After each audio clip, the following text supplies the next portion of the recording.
వర్షాలతో రైతన్నల తిప్పలు సర్కారే ఆదుకోవాలని కన్నీళ్లు. రేవంతం సారు మీద రెచ్చిపోయిన కేటీఆర్ సారు టైం వచ్చినాక చూసుకుంటారంట బరాబర్.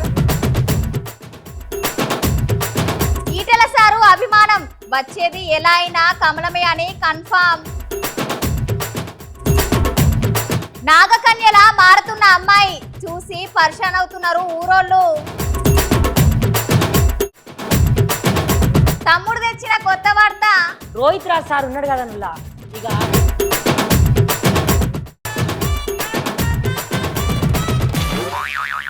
తెలుగు రాష్ట్రాలలో మళ్ళా వానలు శురువైనాయి.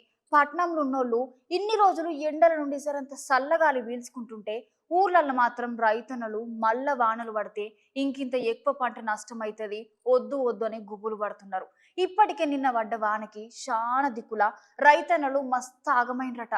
కష్టపడి పండించిన పంట మొత్తం వరదలకు కొట్టుకొని పోయిందని, మస్తు నష్టమైందని, ఎట్లయినా సర్కారే మమ్మల్ని ఆదుకోవాలని అంటున్నారు.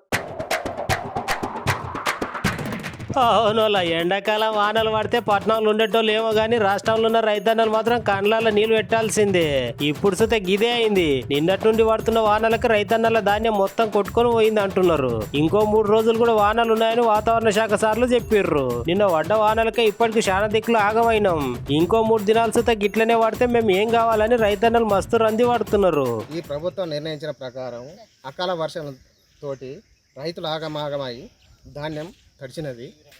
తడిచిన వల్ల ఒక్కొక్క మ్యాచ్ వచ్చేసి 40 వస్తుంది, 26 వస్తుంది. మరి తడిచిన ధాన్యాన్ని ఎవరు కొంటారు? ఏ ప్రభుత్వం కొంటారు? మరి ఏం దళారు వ్యవస్థకు అమ్ముకున్నాడా? మరి మద్దతు ధర కల్పిస్తానే ఐకేపీ సెంటర్ ద్వారా కొనుగోలు చేసిన ప్రభుత్వం. మరి ఈ వ్యవస్థకు ఈ తడిచిన ధాన్యాన్ని ఏ ప్రభుత్వం కొంటుంది? ఏ దళారుకు అమ్ముకుంటే అప్పో సప్పో చేసినా గిట్టుబాటు ధర లేక పెట్టుబడి మిగలక ఆత్మహత్య చేస్తున్న రైతులు ఉన్నారు. మరి ఏ ప్రభుత్వం మేము రైతులకు అండదండ ఉంటామనే ప్రభుత్వం ఏ రకంగా ఆదుకుంటుందో మరి ఆ రాష్ట్ర ప్రభుత్వానికి విన్నపంగా మేము తెలియజేస్తున్నాం. తడిసిన ధాన్యాన్ని గిట్టుబాటు ధర కల్పించి కటింగ్ లేకుండా కొనుగోలు చేయాలని ఈ రాష్ట్ర ప్రభుత్వానికి ఐకేపీ సెంటర్కు వరి కొనుగోలు కేంద్రాలని తక్షణమే కొనాలని ప్రభుత్వం జారీ చేసినా కూడా లోకల్ అధికారులు స్పందించి అసలు కల్లాల ఏరియాలకు కూడా చూడడానికి కూడా వస్తలేరు. అధికార నిర్లక్ష్యంతో చాలా రైతులు అప్పు సప్పు చేసుకొని ఈ వ్యవస్థ నడుపుకొని 3 నెలలు కంటికి నిద్ర లేకుండా వడ్లు పండించి మరో నెల రోజులు కూడా ఈ వడ్ల కోసం ఉండాల్సిన పరిస్థితి, ఈ దయనీయ స్థితి ఈ రైతుకు ఉంటుంది. దయచేసి అధికారులు స్పందించి తొందరగా ఈ వడ్ల కొనుగోలుని మొదలుపెట్టాలని, తరుగు లేకుండా బేషరతుగా కొనాలని మిమ్మల్ని మీ ఛానల్ ద్వారా మా చంద్రవేలి గ్రామం తరఫున వేడుకోవడం జరుగుతుంది. దయచేసి మా గోడుని మీ ద్వారా తెలియజేస్తున్నాం. మా చంద్రవేలి రైతాంగం మొత్తం ఇంత దయనీయ స్థితిలో ఉంటుంది.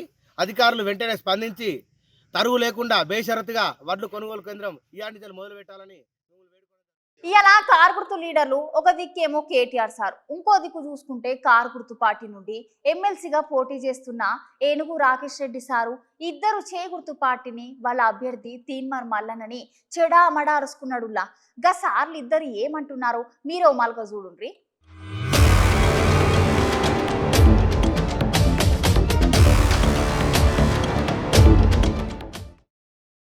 తెలంగాణ రాకముందు మొత్తం తెలంగాణలో 60-65 ఏళ్లలో మొత్తం 65 ఏళ్లలో ఏర్పాటు చేసిన మెడికల్ కాలేజీలు కేవలం 3 కానీ తెలంగాణ వచ్చిన తర్వాత మరి మన కేసీఆర్ గారి నాయకత్వంలో మనం ఏర్పాటు చేసుకున్న మొత్తం మెడికల్ కాలేజీల సంఖ్య ఈ రోజు 33 మెడికల్ కాలేజీలు, 33 నర్సింగ్ కాలేజీలు అన్నమాట నేను మీకు విజ్ఞప్తి చేస్తా ఉన్నాను.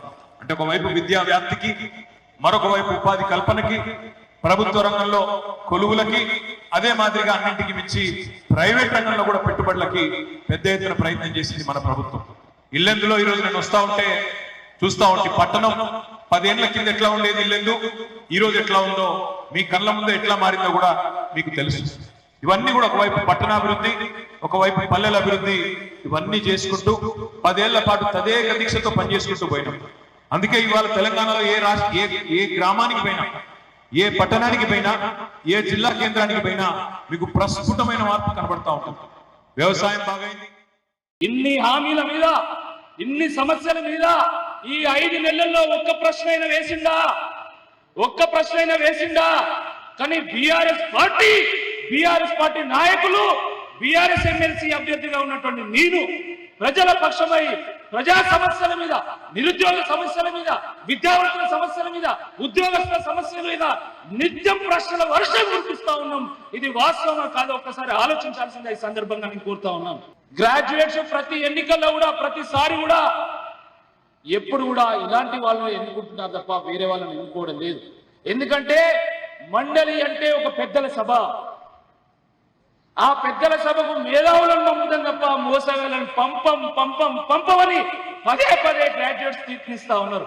పెద్దల సభ యొక్క పెద్దరికాన్ని కాపాడటం కావాలి తప్ప పెద్దల సభ యొక్క గౌరవాన్ని తగ్గించడం మాకు వద్దు అని అనేక సందర్భాల్లో తీర్పునిచ్చిండు.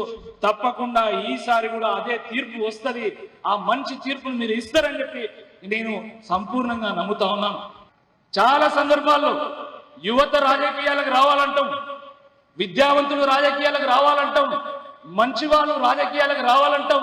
నేను విద్యావంతుణ్ణి, నేను ఒక యువకుణ్ణి, నేను మంచి చేసేటువంటి ప్రయత్నం చేసిన వాటి దయచేసి నన్ను ఆశీర్వదించాల్సిందిగా ఈ సందర్భంగా మీ అందరినీ కూడా విజ్ఞప్తి చేస్తున్నాను. ఈ చిత్రం చల్లగుండా ఈ ముచ్చట చూసుడుతోనే నాకైతే మస్తు భయమైంది.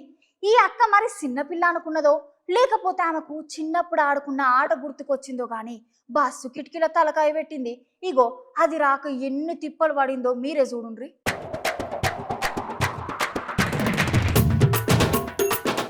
ఓసి నీ చిత్రం సల్లాగుండా చిన్నపిల్లలు అయితే చెప్పిన మాట వినకుండా దీంట్లో ఏలు పెట్టుడు కాలు పెట్టుడు, ఒక్కోసారి అయితే కుండలలో బిందెలలో తలకాయలు పెట్టుడు చేస్తారు. పెట్టేటప్పుడు మంచిగా ఉంటది కానీ దాంట్లో తాలూకు ఇరికినాక వాళ్ళ అవస్థ చూడాలి.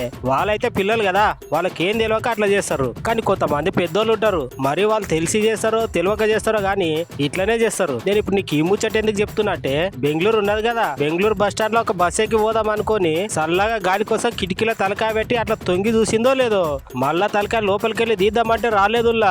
తలకాయ లోపలికి బయటకు అనబట్టింది. ఆమె కాదోళ్ళు, ఆ బస్సులో ఉన్న వాళ్ళందరూ ఆమెకు సాయం చేసేందుకు తలకాయ అయితే బయటకు తీసేందుకు చాలానే కష్టపడ్డారు. అక్కడ ఉన్న కండక్టర్ అన్న డ్రైవర్ అన్న కూడా గంట సేపటి దాకా తల్లడించి ఎంత ట్రై చేసినా కూడా ఆ ఇరుకున్న తలకాయ మాత్రం బయటికి అయితే రాలే. అయితే అక్కకు భయంతో పానాలు పోయినా అనుకోరాదుర్రి. ఇట్లయితే కుదరదని చెప్పేసి ఆ డ్రైవర్ అన్న కండక్టర్ అన్న బిగుసుకున్న అద్దాలను కొంచెం వదులు చేసి గుంజంగానే బయటికి వచ్చింది. ఇక అప్పుడు అక్క ఊపిరి ఉలుసుకున్నదుల్లా.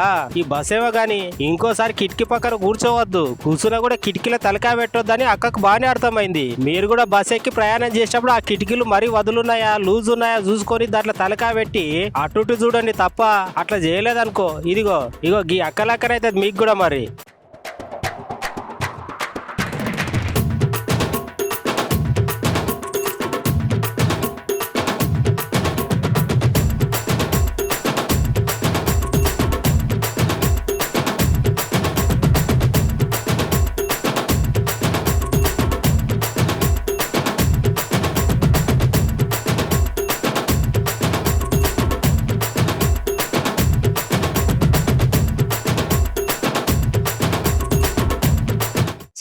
Party senior leader Hanumantharao sir Modi sir మీద నిప్పులు జరిగిండుల్లా.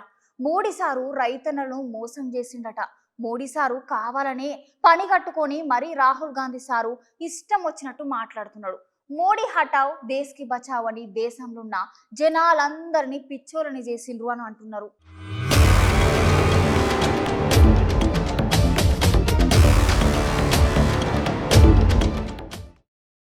ఇప్పటి వరకు ఎవరు లేవనెత్తలే, అందరూ అనడం వదిలేయడం. కానీ రాహుల్ గాంధీ గారు కన్యాకుమారి నుంచి కశ్మీర్ నడిచిన తర్వాత ఆయనకు ఒక ఆలోచన వచ్చింది. కింది స్థాయి జనం ఏ విధంగా బతుకుతున్నారు, వాళ్ళ జీవనోపాధి ఎట్లున్నదని. వీళ్ళు కండక్ట్ క్యాస్ట్ వైజ్ సెన్సస్ అన్నారు కాబట్టి తప్పనిసరిగా క్యాస్ట్ వైజ్ సెన్సస్ చేస్తారు. దానివల్ల 50% సీలింగ్ కూడా ఎత్తేస్తామన్న దాని మీద చాలా మంది ఇతర పార్టీల ఏదైతే ఎస్పీ కానీ అదర్ పార్టీల కూడా ఇవాళ ఇండియా కూటమిలో రావడం తప్పనిసరిగా రేపు జరిగే రిజల్ట్ 4 నాడు తప్పనిసరిగా కాంగ్రెస్ ఫేవర్లో ఉంటుంది. తప్పనిసరిగా ఇండియా కూటమి నరేంద్ర మోడీ హటావ్ దేశ్ కు బచావ్ అనే నినాదం మీద నడుస్తుంది. తప్పనిసరిగా కాంగ్రెస్ వస్తుంది. నేను అవుట్ సైడ్కి వెళ్ళి సపోర్ట్ చేస్తా అన్నది కాబట్టి తప్పనిసరిగా న్యాయం జరుగుతుంది. రాహుల్ గాంధీ ప్రధానమంత్రి అయి తీర్చాడనేది. అదేవిధంగా యాంటీ టెర్రరిస్ట్ డే రేపు 33వ రాజీవ్ గాంధీ గారి, మాజీ ప్రధానమంత్రి రాజీవ్ గాంధీ గారి రేపు వర్ధంతి ఉన్నది. దీనికి 33వ వర్ధంతి జరుగుతున్నది. దీనికి అందరూ కూడా, ప్రతి ఒక్కరు కూడా జిల్లాలలో ఎవరైతే అభిమానులు ఉన్నారో, రాజీవ్ గాంధీ అభిమానులు, కాంగ్రెస్ ప్రతి జిల్లాలలో కూడా ఆయనకు నివాళులు అర్పించాలని యాజ్ ఎ సీనియర్ నాయకుడుగా, ఓబీసీ ఎంపీస్ కన్వీనర్గా, మాజీ పీసీస్ అందరికీ అప్పీల్ చేస్తారు. ఇవాళ ఈటెల రాజేందర్ సారు మస్తుగా మాట్లాడిండుల్లా. మోడీ సారు గొప్పతనం గురించి సూపర్ అంటే సూపర్ గా మాట్లాడిండు. ఈటెల సారు మాటలు గా ముచ్చట్లేందో మాలకు చూసొద్దాం పాలి.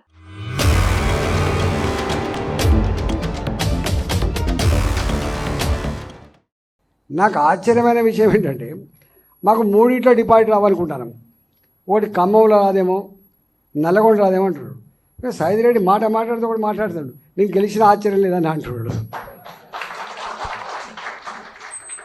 అంటే అర్థం ఏంటంటే, ఇక్కడ ప్రజలే వాళ్ళంతటా వాళ్ళు, ఇవి దేశానికి సంబంధించిన ఎన్నికలు, దేశ రక్షణ, దేశ అభివృద్ధి, దేశ అంతర్గత భద్రత, ప్రజల వెల్ఫేర్ యాక్టివిటీ, భారత కీర్తి పతాక ప్రపంచ చిత్రపటం మీద ఎగిరేయగలిగేటువంటి ఆస్కారం, ఇవన్నీ మళ్ళీ మోడీ గారే ప్రధానమంత్రి కావాలి.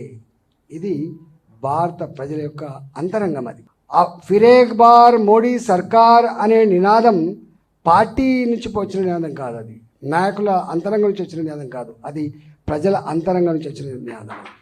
కానీ ఒకటే ఒక దేశం అన్న ఇలా ఒకటే ఒక నాయకుడు నరేంద్ర మోడీ గారు భారతదేశంలో మాత్రం పాజిటివ్ ఓటుతో గెలుస్తున్నారు. నా 5 సంవత్సరాల పరిపాలనకు మీరు మార్కులు వేయండి, నన్ను ఆశీర్వదించండి, మళ్ళీ మీకు సేవ చేసే బిడ్డగా ఉంటా అని చెప్పి నినాదం ఇస్తే 273 276 సీట్లున్న భారతీయ జనతా పార్టీ 303 సీట్లు గెలుచుకున్నది.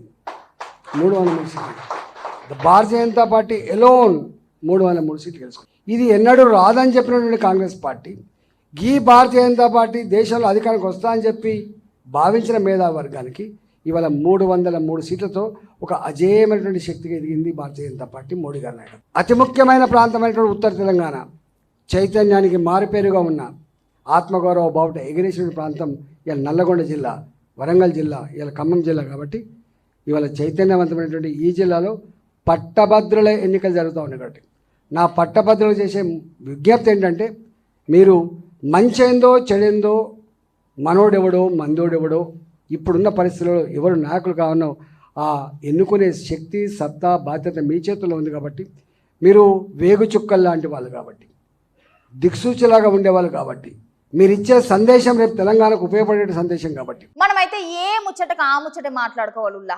బయటికి పోయి తినుడు అంటే ఎవరికి ఇష్టం ఉండదు చెప్పుర్రి? ప్రతి ఒక్కరికి ఇష్టమే కదా. పానీపూరి, బజ్జీలు అయితే చాలు లొట్టలు వేసుకుంటూ తింటాం. కానీ అట్లా తినేటప్పుడు వెనుక ముందు చూసుకోవాలి కదా, ఎందుకంటే ప్రమాదం అనేది మనకు చెప్పి రాదు కదా. గందుకనే జాగ్రత్తగా ఉండాలి, లేకుంటే ఇగో గిట్లయితే చూడుండ్రి.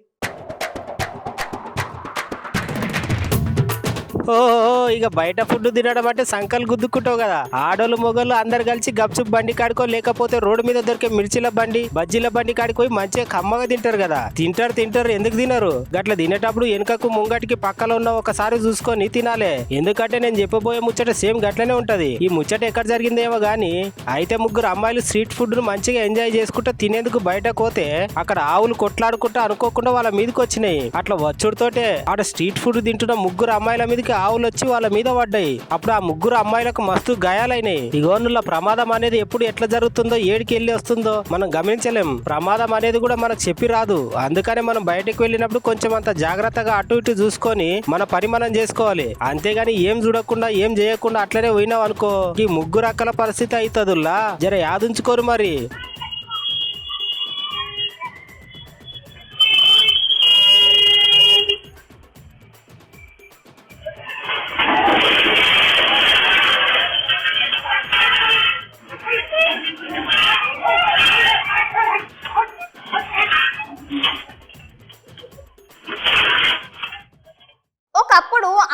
అంటే అన్నిటికీ భయపడుకుంటూ ఉండేదిలా, ప్రతి దానికి సిగ్గు పడుకుంటుండేది. కానీ రోజులు గడుస్తున్న కొద్దీ ఆడదంటే అబల కాదు సబల అని నిరూపిస్తున్నారు. కోపం వస్తే తాట తీస్తున్నారు. ఈ అక్క చేసిన ధైర్యానికి నాకైతే మస్తు సంతోషం అనిపించింది. గా అక్కను మీకు సుఖ చూపిద్దామని పట్టుకొని వచ్చిన చూడుండ్రి.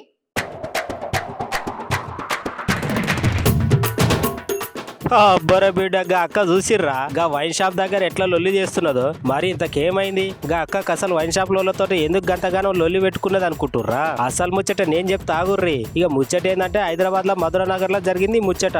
మధుర నగర్ లో గా అక్క వాళ్ళ పెర్మిట్ మందు దాగి గాయత సిట్టింగ్ చేసి బయటకు వచ్చేటప్పుడు పైసల దగ్గర గా వైన్ షాప్ వాళ్ళకి గా అన్నకు వచ్చిందట లొల్లి. మాట మాట పెరిగి గా అన్న తలకాయ వాళ్ళ కొట్టిర్రంట వైన్ షాప్ వాళ్ళు. ఇక గా ముచ్చట తెలిసిన గీ అక్క, ఎవడ్రా వాడు, నా పెర్మిట్ ని కొడతారా, ఇప్పుడు రన్ రాని ఇక చక్కగా వైన్ షాప్ దగ్గర పోయి కడిగి పారేసిందట ఒక్కలొక్కల్ని. అగో ఒకసారి మీరు సుత చూడు అక్కని.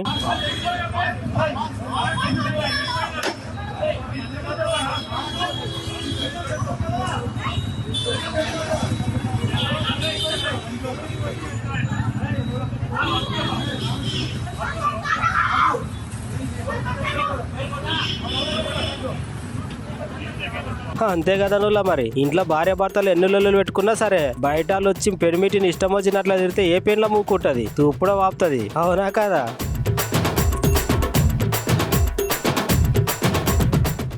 నేను చెప్పబోయే ముచ్చట ఇంటే మీరైతే నమ్ముతారో లేదా కానీ నేనైతే ముచ్చట చూసిన తర్వాత మస్తు పరిశాన్ అయిన.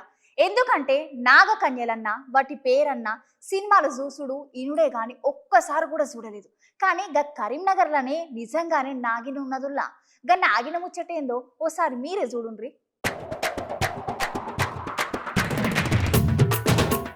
అయితే నుల్లా మనకి వెనకట పాత సినిమాలో నాగకన్యలు ఉంటాయి కానీ నుల్లా, మరి ఆ సినిమాలలో నాగకన్యలు హీరోయిన్ కళ్ళలోకి పోయి నాకు గుడి కట్టాలని చెప్పుడుతోటే వాళ్ళందరూ కలిసి ఆ నాగదేవత గుడి అయితే కట్టిస్తారు కదా. ఇదంతా సినిమాల వరకే, నిజంగానైతే నాగకన్యలను ఎవరం ఎప్పుడు చూడలే. అందుకని ఇవన్నీ సినిమాలలో కట్టు కథలు లెక్క మనం చూసి వదిలిపెడతాం. కానీ ఇక్కడ గిట్ల కాదుల్లా. అసలు ముచ్చట చెప్తే మీరే ఆశ్చర్యపోతారు. గా ముచ్చట ఏంటంటే కరీంనగర్ జిల్లా సైదాపూర్ మండలం ఎగ్లాపూర్ గ్రామంలో కృష్ణవేణి అనే ఒక అక్క ఉంటది. అయితే అక్కకు శరీరం మీద అచ్చం పాముకి ఎట్లనైతే పోలికలు ఉంటాయో సేమ్ గట్లనే అక్క పేయి మీద కూడా గట్లనే ఉన్నాయట. గత 6 సంవత్సరాలుగా పాము లెక్క మారుతుందంట. ఈ అక్క నువ్వు ఇట్లా పాము లెక్క ఎందుకు మారుతున్నావు అని ఆమెను అడిగితే నాకు నాగదేవత కళలు వచ్చి నాకు గుడి కట్టాలి అని అడిగిందట. ఇక దీంతో అక్కకు భయమై వాళ్ళ ఊర్లో ఉన్న జనాలు అందరికి నాకు ఇట్లా పాము కళలోకి వచ్చింది, నాకు గుడి కట్టియమంటుంది అని జనాలు అందరితోటి చెప్పి వాళ్ళ సహాయ సహకారాలతోటి ఇక నాగమ్మకు గుడి కట్టినందుకు నిర్ణయించుకున్నారు. ఆమె ఆరోగ్యం బాగాలేకని డాక్టర్ దగ్గరికి పోయి చెకప్ చేయించుకుంటే డాక్టర్ సాబ్ కూడా ఆమె ఆరోగ్యం బాగానే ఉన్నదని చెప్పిండు. చూసి రానుల్లా ఇట్లా పాములు కళ్ళలో గుడులు గట్టి మనడు పూజ చేయమనుడు ఇవన్నీ మనం సినిమా చూస్తాం, కానీ ఇప్పుడైతే ఇది నిజంగానే అవుతుందిలా.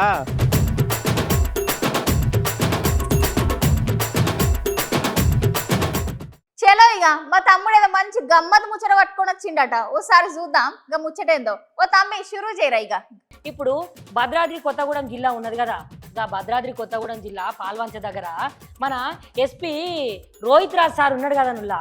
ఇక ఈ సక్సెస్ మీట్ అయితే పెట్టుకున్నారంట. ఇక సక్సెస్ మీట్ ఏంటిదంటే ఇప్పుడు ఎలక్షన్స్ అయిపోయినాయి కదా, పార్లమెంట్ ఎలక్షన్స్. ఇక పార్లమెంట్ ఎలక్షన్స్ అయిపోవుడితోటే వీళ్ళందరూ మంచిగా సక్సెస్ అయినాము, ఎట్లాంటి లొల్లులు కొట్లాటలు లేకుండా ఈ ఎలక్షన్స్ అయితే మంచిగా జరిగినాయి అని చెప్పేసి వీళ్ళందరూ ఏకం కూడి మంచి సక్సెస్ మీట్ ఏర్పాటు చేసుకొని విందు వినోద కార్యక్రమం జరుపుకుంటారు. ఇక అందులో ఈ రోహిత్ రాజ్ సార్ అయితే మంచిగా తనదైన శైలిలా డ్యాన్సులు వేసుకుంటా మంచి మంచి స్టెప్పులు వేసుకుంటా ఫుల్గా ఎంజాయ్ చేసిర్రు. అట్లా ఎంజాయ్ చేసిన వీడియోనైతే సోషల్ మీడియాలో పెట్టగానే ఫుల్ ప్రశంసల జల్లులు కురిపిస్తారు అందరూ. ఇక ముచ్చటేందో ఒకసారి మీరే చూడుర్రి.